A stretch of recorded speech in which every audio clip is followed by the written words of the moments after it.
Assalamualaikum warahmatullahi wabarakatuh. Dalam rangka melaksanakan kegiatan masa libur kerja, saya bersama teman sudah menjadi kebiasaan untuk melakukan penelitian yang menurutku penting dan mungkin tidak penting untuk orang lain. Seperti pada awal kata pendahulu ini, saya menyatakan bahwa diri saya bukanlah jebolan sekolah akademis yang memuat tentang perjalanan jenjang pendidikan sekolah perguruan tinggi, entah perguruan tinggi negeri maupun swasta.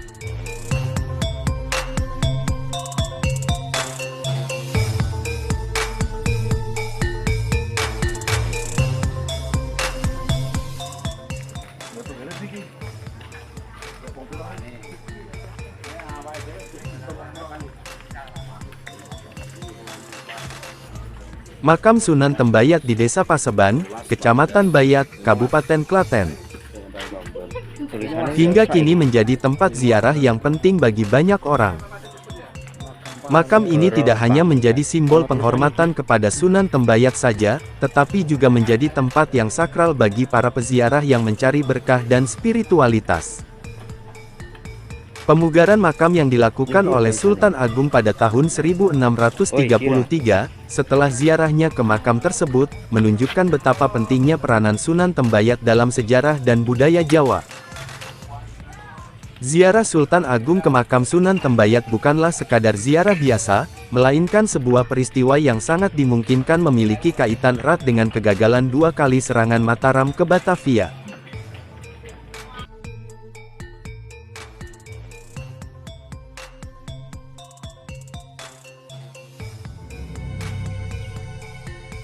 Tegakkan kepalamu. Sebentar lagi namamu akan dikenang sebagai pahlawan Mataram. Prajurit-prajuritku yang gagah, dengan berat hati, aku harus menitipkan perjuangan ini kepada kalian. Perang ini bukan untuk ingsun. Ini perang suci. Untuk meneruskan perjuangan Mahapatih Gajah Mada dalam menyatukan Nusantara. Dengan menyebut Asmo Gusti Keng Agaryo Jagat, aku titahkan kalian untuk mukti utawa mati neng Sunda Kelapa.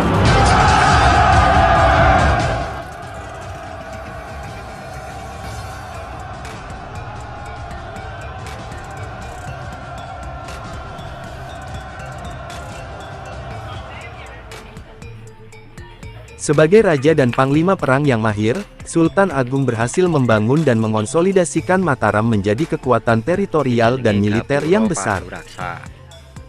Salah satu upaya terbesar Sultan Agung adalah penyerbuan ke Batavia pada tahun 1628 dan 1629, bertujuan untuk mengusir VOC dari Jawa dan menjadikan Batavia sebagai pangkalan militer. Hubungan antara Mataram dan VOC dimulai pada tahun 1621, namun memburuk setelah VOC menolak membantu Mataram dalam serangannya ke Surabaya. Penolakan ini memicu serangan besar Sultan Agung ke Batavia.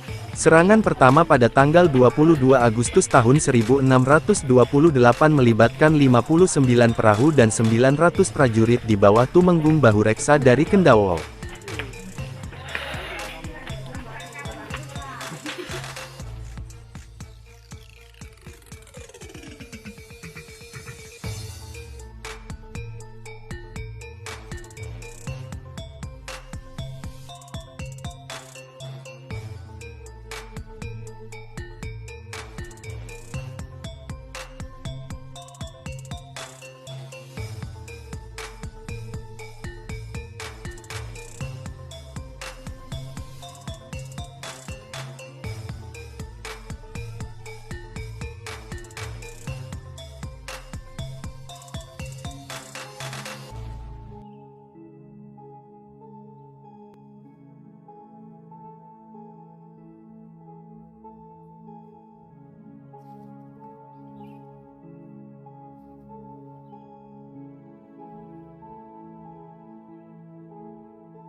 Gelombang kedua terjadi pada tanggal 3 Desember tahun 1628 dengan tentara Mataram yang lebih besar. Meskipun gagal mengusir VOC, upaya ini menjadi episode penting dalam sejarah perjuangan Mataram melawan kolonialisme.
Setelah kegagalan 2 kali serangan ke Batavia, Sultan Agung melakukan perjalanan spiritual ke tempat keramat di Tembayat dengan tujuan ngalap berkah dan membawa sajen. Meski dalam Islam tidak ada tradisi sajen, tindakan Sultan Agung ini mungkin dimaksudkan untuk memperoleh berkah dari almarhum yang dihormati, yaitu Sunan Tembayat. Dalam surat yang diperintahkan pada tanggal 3 Juni tahun 1633, Peter Franssen menyebut kunjungan tersebut sebagai feitiço, sebuah istilah Portugis yang berarti sihir. Hal ini mungkin disebabkan oleh pandangan masyarakat Tembayat yang lebih mendukung kerajaan Pajang, pendahulu Mataram, dan kemudian berbalik melawan dinasti Mataram setelah kegagalan ekspedisi ke Batavia. Oleh karena itu, Sultan Agung merasa perlu mendamaikan kekuatan spiritual di Tembayat dengan dinasti Mataram melalui pendekatan yang sungguh-sungguh. Kunjungan ziarah ke desa keramat tersebut merupakan peristiwa langka bagi perwakilan dinasti Mataram, terutama karena pada zaman itu, Sunan Tembayat tidak begitu disukai di kalangan istana Mataram. Makam Sunan Tembayat lebih sering didekati oleh rakyat kecil, pedagang, dan perajin yang mengharapkan perbaikan nasib mereka. Oleh karena itu, ziarah Sultan Agung ke makam ini pasti menjadi suatu pengorbanan harga diri yang besar, dilakukan hanya dalam keadaan terpaksa. Melalui ziarah ini, Sultan Agung mungkin berusaha untuk memperkuat hubungan spiritual dengan Sunan Tembayat dan mengatasi perpecahan yang terjadi antara pendukung Pajang dan dinasti Mataram. Langkah ini menunjukkan bagaimana Sultan Agung mencoba menyatukan kembali kekuatan-kekuatan yang ada untuk memperkokoh kekuasaan dan pengaruhnya di Jawa. Ziarah ini tidak hanya berfungsi sebagai tindakan spiritual tetapi juga sebagai strategi politik yang cermat untuk memperkuat legitimasi dan dukungan dari berbagai lapisan masyarakat. Sultan Agung, dengan segala kebesaran dan kebijaksanaannya, memahami pentingnya dukungan spiritual dalam memperkuat kekuasaan politiknya. Dan kunjungan ini menjadi bukti nyata dari usahanya untuk mencapai tujuan tersebut. Sepulang dari kunjungan tersebut, Sultan Agung memerintahkan pemugaran besar-besaran terhadap makam dan masjid Sunan Tembayat. Kompleks ini terletak di atas Bukit Jabal Kat, yang terkenal dengan ratusan anak tangganya. Perintah Sultan Agung mencakup pembaruan struktur makam dan masjid, sehingga memberikan penghormatan yang layak bagi seorang tokoh penting dalam sejarah penyebaran Islam di Jawa. Pembangunan ini dimulai dengan sebuah gapura megah yang dilengkapi dengan candra sengkalawisaya Anatawisi King Ratu. Pada bilah-bilah kayu gapura tersebut tercatat waktu-waktu raja berguru, yang menunjukkan tahun 1555J atau bertepatan dengan tanggal 8 Juli tahun 1633. Di sisi lain gapura, terdapat tanggal-tanggal penting yaitu 18–19 September dan 12–13 Oktober tahun 1633, yang menunjukkan bahwa gapura tersebut mulai atau selesai dibangun beberapa bulan setelah keputusan pembangunannya diambil. Selain gapura, Sultan Agung juga memerintahkan pembangunan sebuah pendopo kecil. Pendopo ini, menurut cerita setempat, dibangun sebagai tempat bersantap bagi sang raja. Pendopo ini tidak hanya berfungsi sebagai tempat istirahat, tetapi juga menjadi simbol penghormatan dan kedekatan spiritual Sultan Agung dengan Sunan Tembayat. Pembangunan pendopo dan gapura ini menunjukkan perhatian Sultan Agung terhadap detail dan keagungan arsitektur, serta keinginannya untuk memastikan bahwa makam Sunan Tembayat dihormati dengan layak. Selanjutnya, terdapat laporan yang mendetail mengenai usaha-usaha untuk memperindah makam di Tembayat. Ayo.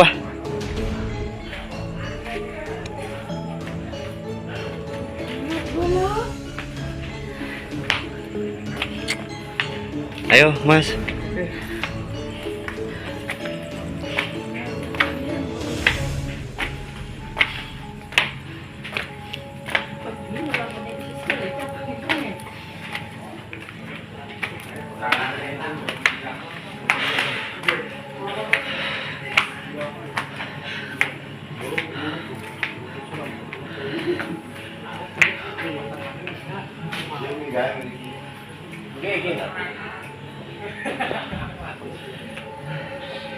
Renggaso istimewa, luar biasa, barokallah.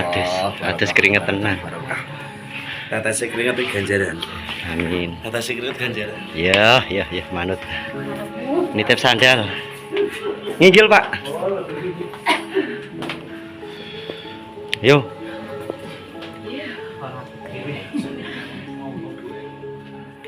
Pati Singaranu, yang merupakan salah satu pejabat terkemuka di kerajaan, diberi tugas yang sangat penting yaitu memugar makam keramat Sunan Tembayat. Dalam pelaksanaannya, batu-batu yang digunakan untuk memperindah makam tersebut tidak boleh diangkut dengan kuda seperti biasanya, melainkan harus disampaikan oleh orang-orang yang dianggap pantas untuk melakukan tugas tersebut. Mereka dengan penuh hikmat duduk bersila dalam deretan panjang, mengangkat dan menyampaikan batu-batu tersebut secara bergantian. Bahkan, jika diperlukan, hingga 300.000 orang dikerahkan untuk melaksanakan tugas tersebut.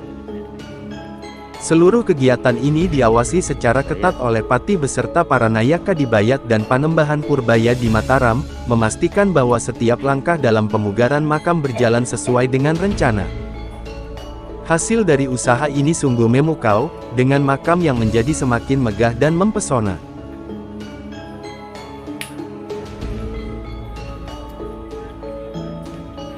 Dek, iki jenenge Gapura Pangraton. Pangraton.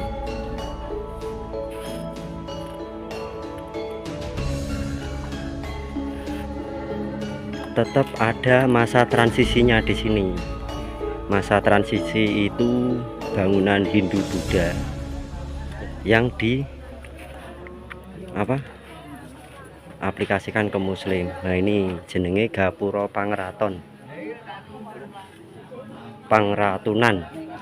Nah, ini loh. Gapurane Paduraksa.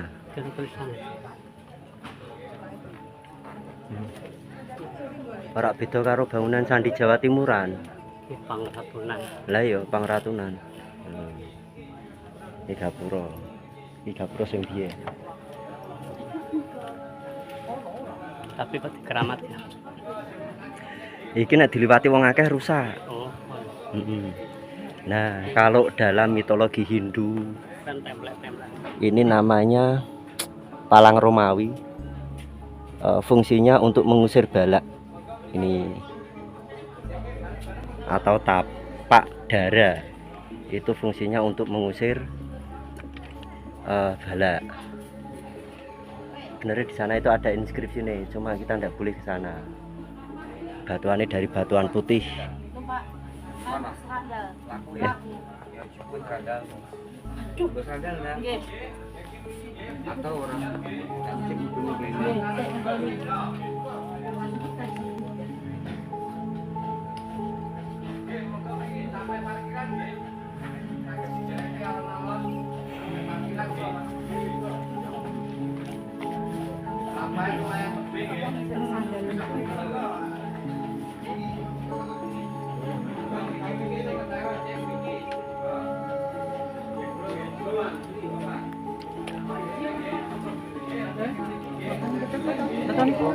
Kesel bul? Semangat.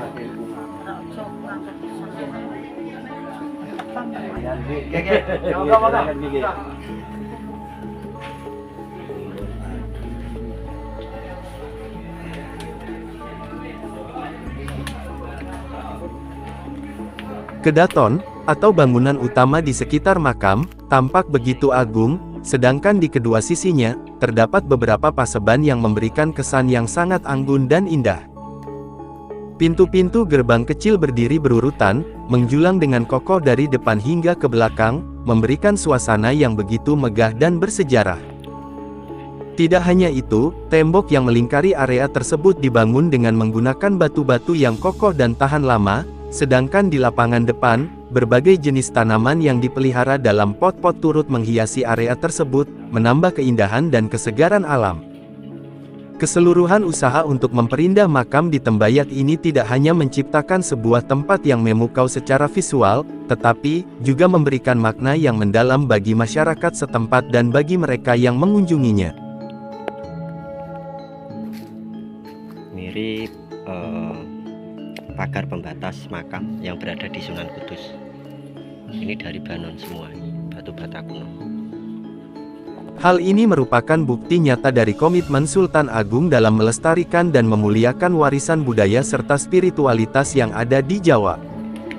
Proses pembangunan ini tidak dilakukan dengan sembarangan. Setiap detail diperhatikan dengan seksama, mulai dari pemilihan material hingga penentuan hari-hari baik untuk memulai dan menyelesaikan pembangunan. Hal ini menunjukkan bahwa Sultan Agung sangat menghormati tradisi dan kepercayaan lokal, serta memahami pentingnya makna spiritual dan historis dari makam Sunan Tembayat. Kami langgami bayat semua kalau di sini itu. Pembangunan makam Sunan Tembayat ini bukanlah proyek kecil. Sultan Agung mengerahkan ribuan orang untuk membangun makam Sunan Tembayat. Yang lebih menakjubkan, bahan baku berupa batu yang dikirim dari Mataram, saat itu keraton berlokasi di Kerta, tidak diangkut menggunakan kuda. Sebaliknya, Sultan Agung memerintahkan barisan manusia untuk duduk bersila dari Mataram hingga Tembayat, sepanjang lebih dari 40 km. Batu-batu tersebut diteruskan dari tangan ke tangan, dalam barisan manusia yang tak terputus. Keputusan Sultan Agung untuk melakukan pemugaran makam Sunan Tembayat juga sejalan dengan pembangunan Girilaya dan Imogiri pada tahun 1632. Ketiga lokasi ini dibangun dengan konsep pasareyan atau kompleks pemakaman di atas bukit. Iki gapura panemut iki ketok iki. To.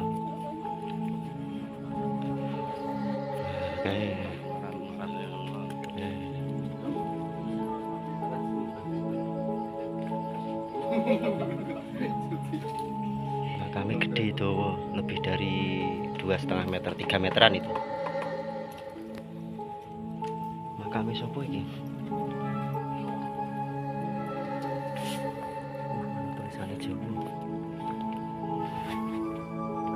Bentuk arsitektur dan tata letak yang mirip menunjukkan adanya pola pikir dan kebijakan yang konsisten dalam memperlakukan tempat peristirahatan terakhir tokoh-tokoh penting dengan penghormatan tertinggi. Sunan Tembayat sendiri dikenal sebagai sosok yang berpengaruh dalam penyebaran Islam di wilayah Jawa bagian selatan. Setelah melepaskan jabatan adipati, ia hidup sebagai seorang ulama dan membimbing masyarakat dalam hal keagamaan dan moral. Kisah hidupnya yang penuh dedikasi membuatnya dihormati dan dijadikan teladan oleh masyarakat setempat. Pemugaran makam dan masjidnya oleh Sultan Agung menjadi simbol penghormatan terhadap jasa-jasanya dalam menyebarkan agama Islam. Pembangunan makam Sunan Tembayat ini juga memperlihatkan bagaimana Sultan Agung menggunakan pendekatan yang mencerminkan perpaduan antara kekuatan spiritual dan politik. Dengan merestorasi makam tokoh-tokoh spiritual penting, Sultan Agung tidak hanya memperkuat legitimasi kekuasaannya tetapi juga mempererat ikatan dengan rakyatnya melalui penghormatan terhadap tradisi dan sejarah. Ribuan orang yang terlibat dalam pemugaran ini menunjukkan betapa besar pengaruh dan otoritas Sultan Agung dalam memobilisasi masyarakat untuk proyek-proyek besar kerajaan. Hal ini juga menjadi bukti dari kekuatan sosial dan budaya yang dimiliki oleh Kerajaan Mataram pada masa itu. Pemugaran makam Sunan Tembayat oleh Sultan Agung pada tahun 1633 menjadi bagian penting dari sejarah Mataram Islam. Tidak hanya mencerminkan penghormatan terhadap tokoh spiritual besar, tetapi juga menunjukkan bagaimana kekuatan politik, spiritual, dan budaya berinteraksi dalam membangun sebuah peradaban yang kaya akan warisan sejarah. Ziarah dan pemugaran ini mengukuhkan posisi Sultan Agung sebagai raja yang tidak hanya kuat dalam militer tetapi juga bijaksana dalam menghormati tradisi dan nilai-nilai spiritual. Setelah berhasil menyelesaikan pekerjaan tersebut, Sultan Agung kemudian dikenal sebagai seorang raja yang sangat termasyhur, bukan hanya karena wibawanya yang semakin kuat, tetapi juga karena kemampuannya yang luar biasa dalam mengatasi tantangan dan memimpin dengan bijaksana. Kabar pun tersebar luas bahwa Sultan Agung memiliki keistimewaan luar biasa, yaitu kemampuan untuk bersembahyang Jumat di Mekah dekat Ka'bah.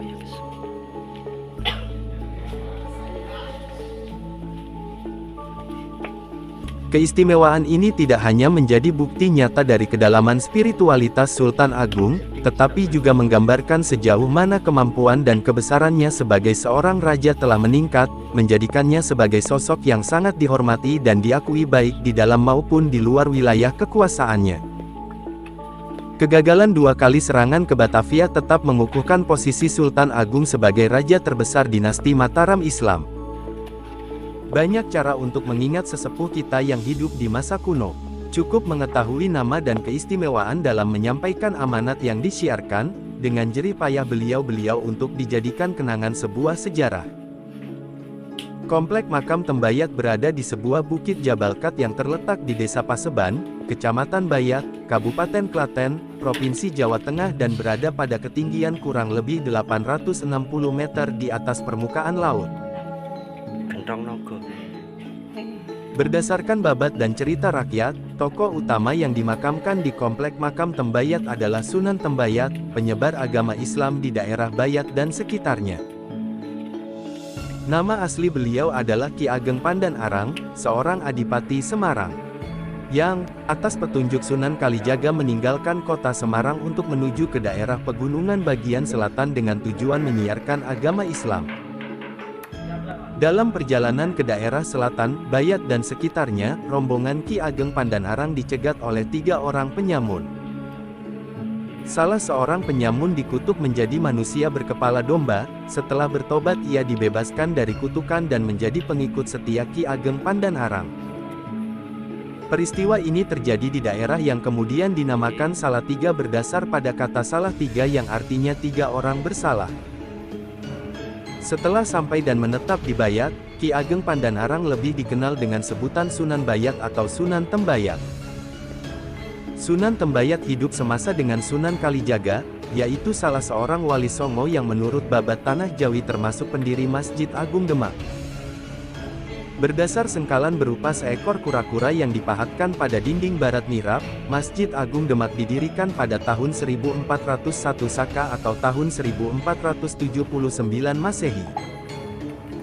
Sedangkan Sunan Kalijaga hidup semasa dengan Sunan Kudus yang dikenal sebagai pendiri Masjid Menara Kudus pada tahun 1549.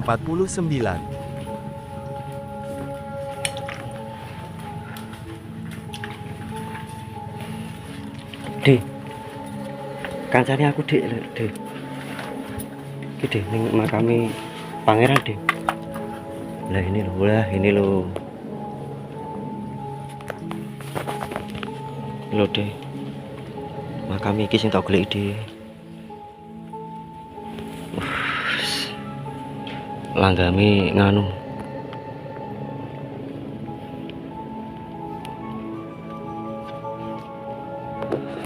Langgame Cirebon. Cirebon iki deh langgame. Cek deh.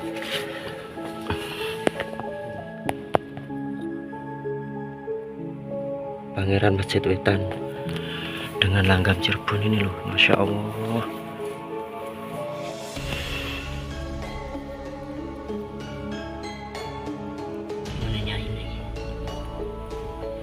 Sik deh, entah sik deh.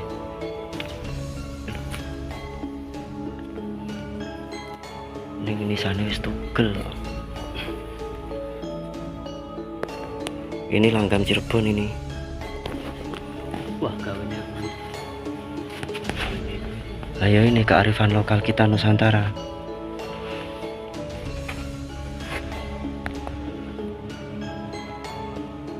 Pangeran Masjid Wetan 2.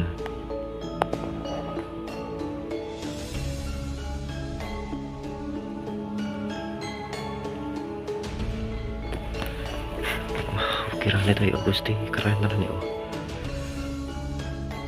Encen leluhur dhewe encen istimewa deh. Iki nek wong ukir saiki ya meremet ta ya. Bangunan ini penuh dengan masa transisi Hindu Buddha ke Muslim. Ini kalau ini kita ambil contoh, semua mengadopsi dari bangunan candi. Bangunan candi itu identik Hindu Buddha. Kalau ini di bangunan candi ini namanya antefik sudut, antefik sambung, antefik sudut. Dan secara keseluruhan seperangkat ini berada pada bangunan atap. Terus kita ibaratkan ini badan candi yang penuh dengan relief yang menggambarkan flora. Kalau ini kelopak bunga ini kelopak bunga. Terus ini ada selasar juga memiliki beberapa komponen seperti pada bangunan atap. Ini sama dengan komponen bagian antefik sudut. Nah ini loh. Nah kalau di bangunan candi ada, mesti di makam-makam sepuh juga ada. Ini namanya palang Romawi atau lebih sering disebut dengan tapak dara. dan ini merupakan simbol untuk tolak bala. Ini loh, arsitektur artistik keren.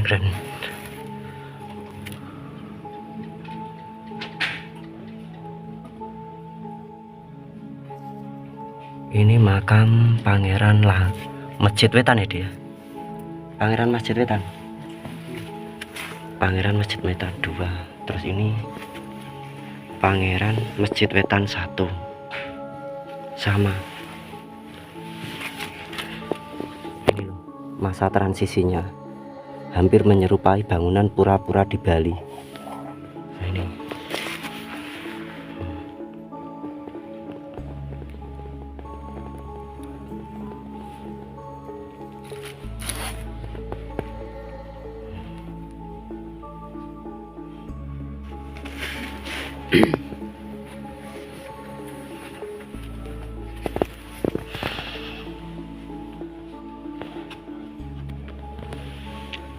Untuk komplek bangunan makam ini, para pangeran ini berada di teras nomor 3 kalau dari atas. Makam Sunan Tembayat yang di sana. Di sana di teras nomor 2 itu juga banyak sekali makam-makam tapi sudah rusak. Cuma ini yang paling istimewa memang ini. Ya Allah, artistik banget. Keren, artistik tenan. Pahatannya sedetail ini loh. Penuh dengan flora nih, dan ini sebenarnya mengandung makna hampir menyerupai bangunan candi Singosarinan. Nah, inilah keindahan artistik bangunan yang terdapat pada makam sosok Pangeran Masjid Wetan. Nah,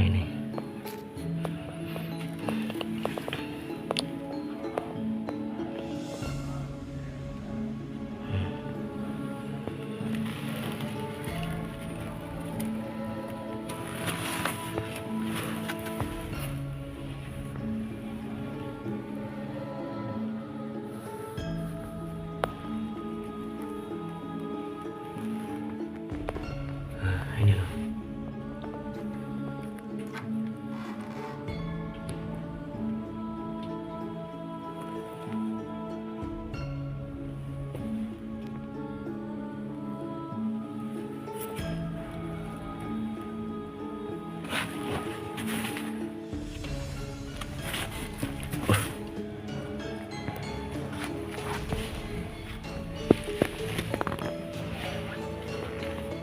Jadi ono maknane Deh, ya. pinarak sih deh. Pinarak sih.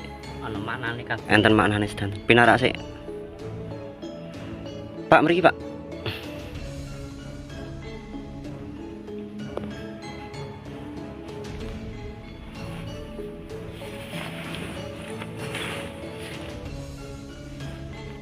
Yen rusak apa ya? Rusak deh wis ra iso mbenekke wangel.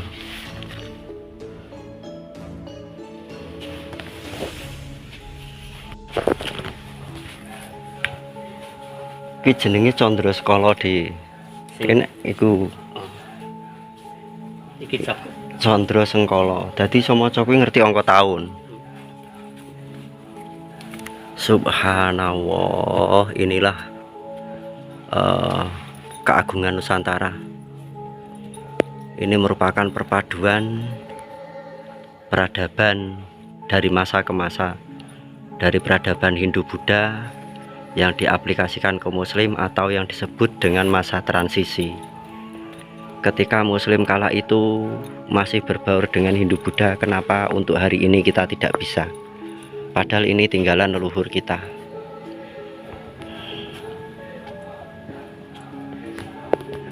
Deh, Pak Nyon Sewu, nun suwe. Jenengan mangeten, jenengan mangan dulu ngenten to, kula tak. Nah, hup nganten mawon nggih. Terakhir.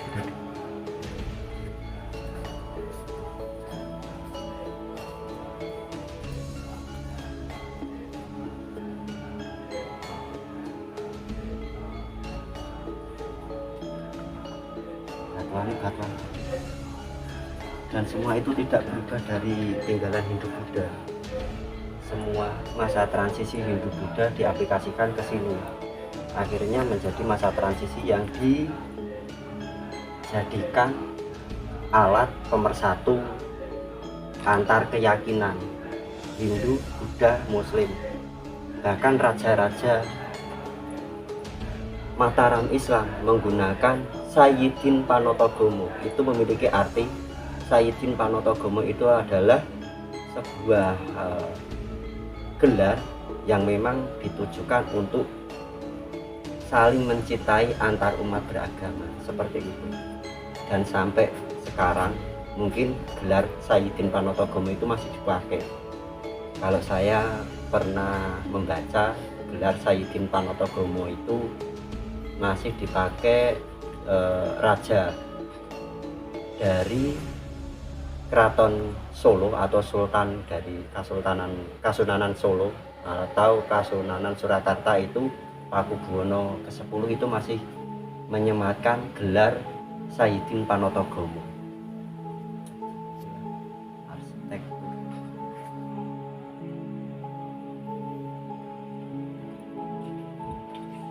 Udah. Oh iya, ambil deh. Ini kalau dalam bangunan candi ini disebut dengan kemuncak atau ratna. Ini. Nah, lambang ini biasanya terukir pada nisan-nisan kasepuhan. Seperti nisan-nisan Tembayat banyak ukiran seperti ini. Dimana ini merupakan lambang bulan purnama atau purnama sidi. Ini adalah daun yang disebut dengan daun waru. Sebenarnya waru itu mengadopsi dari kalimat kaweruh atau weruh, kaweruh. Terus ini lebih dikenal dengan tapak dara atau palang Romawi, dan ini memiliki fungsi untuk penolak bala. Dari leluhur kita Hindu Buddha menggunakan hal demikian, bahkan sampai ke peradaban Muslim pun tapak dara ini masih dipergunakan untuk penolak bala. Bahkan di bangunan Masjid Agung Demak juga ada seperti ini.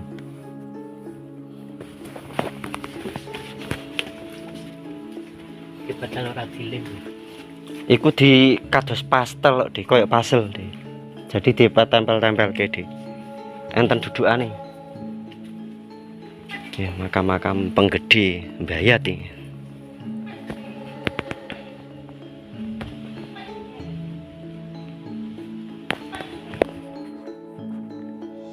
Ayo di.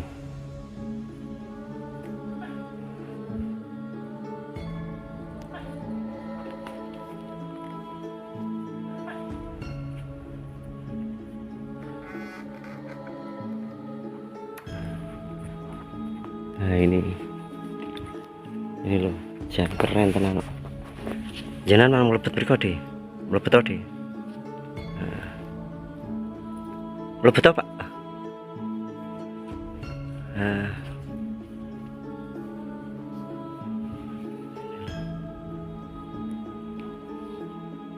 Ini kalau di gapura-gapura Majapahit ini namanya gapura bentar.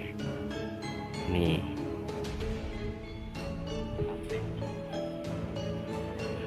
Iki watu kabeh gitu. Nah, ini banyak sekali. Nah, ini seperti kalamakara bangunan candi. Iki bobokan-bobokan deh. Jadi bisa di. Nah, ini loh. Yang sering kita jumpai di komplek makam, atau bukan komplek makam, melainkan ornamen seperti ini sering kita jumpai di nisan-nisan Mataram Islam awal sampai Mataram Islam Hanyokro Kusuman Ageng. Nah ini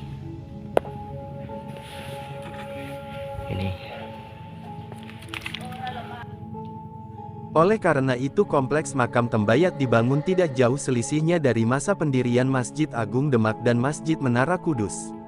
Beberapa prasasti berhuruf dan berbahasa Jawa kuna yang ada di kompleks makam Tembayat memperkuat penafsiran tersebut. Prasasti yang dipahatkan di Gapura Segara Muncar yaitu Gapura pertama yang ada di kaki bukit, berbunyi Murti Sari Rajileging Ratu yang bernilai tahun 1448 Saka atau 1526 Masehi. Sedangkan prasasti yang ada di Gapura Panemut bertuliskan Wisaya Hanata Wisiking Ratu yang bernilai tahun 1555 Saka. Pada sisi lain Gapura tersebut terdapat tulisan Ita 1555 Masa 4. Angka tahun ini bertepatan dengan tahun 1633 Masehi, yaitu masa Mataram Islam di bawah pemerintahan Sultan Agung. Babat Nitik Sultan Agung menerangkan bahwa Sultan Agung memiliki peran yang cukup besar dalam perbaikan kompleks makam, salah satunya pernah memerintahkan untuk memperbaiki makam Sunan Tembayat yang dimulai pada tahun 1620 Masehi. Kompleks makam Tembayat merupakan living monument, artinya sampai sekarang masih digunakan sebagai tempat ziarah dan pemakaman terutama Tras Sunan Bayat. Dalam kompleks terdapat pula masjid makam yang relatif masih utuh dan digunakan hingga saat ini oleh para peziarah untuk beribadah. Selain bangunan kuno terdapat pula bangunan baru baik berupa makam, bangsal maupun pintu masuk. Kompleks makam Tembayat terbagi atas 6 halaman, masing-masing dipisahkan oleh tembok keliling dan pintu masuk. Cungkup makam Sunan Bayat terletak pada halaman terakhir yang merupakan halaman tertinggi dan tersuci. Kayak bangunan Candi Singosarinan.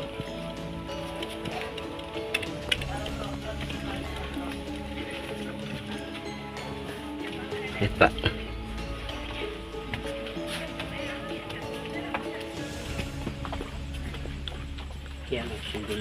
Nah, iki jenenge ulama lokalan ngene iki di bulan purnama.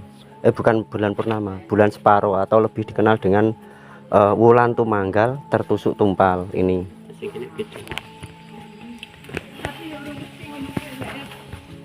Nah, bulan 1. Ya ini bulan purnama, bukan bulan purnama. Ini menunjukkan beliau sosok seorang perempuan, tapi beliau ulama. Beliau ulama, tapi ulamanya ulama lokal. Beliau ulama lokal. Beda dengan bulan purnama yang bulat. Beliau itu ulama tapi masih dekat dengan kerabat keraton. Nah, ini namanya Wulan Tumanggal. Biasanya ono sing jempali, ada yang menghadap ke bawah, ada yang ke kanan, ada yang ke kiri. Kalau ini ke atas, ini tumpal.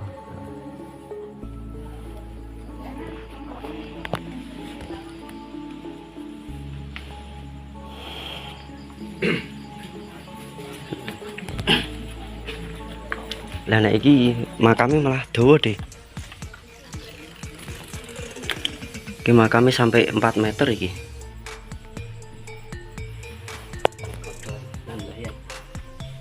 Panjang ini deh. Wah, ono nganune deh. Saya tak fotone nganune deh. Jawa, tulisannya Jawa deh.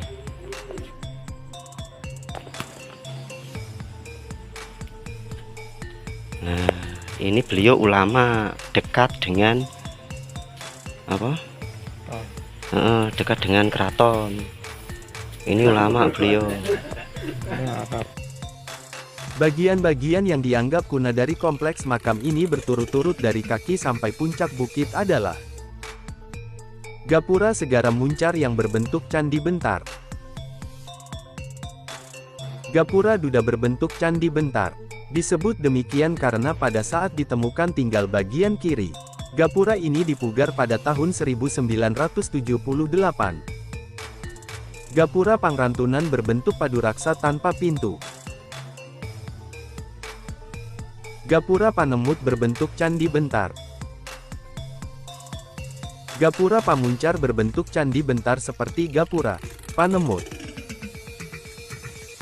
Gapura Balai Kencur berbentuk paduraksa berdaun pintu. Bangunan-bangunan makam keluarga dan pengikut Sunan Tembayat.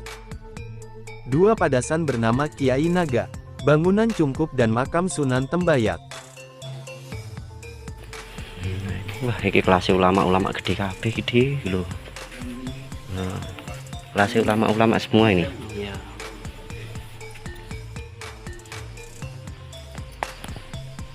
Bon, enggak Pak, kon turu.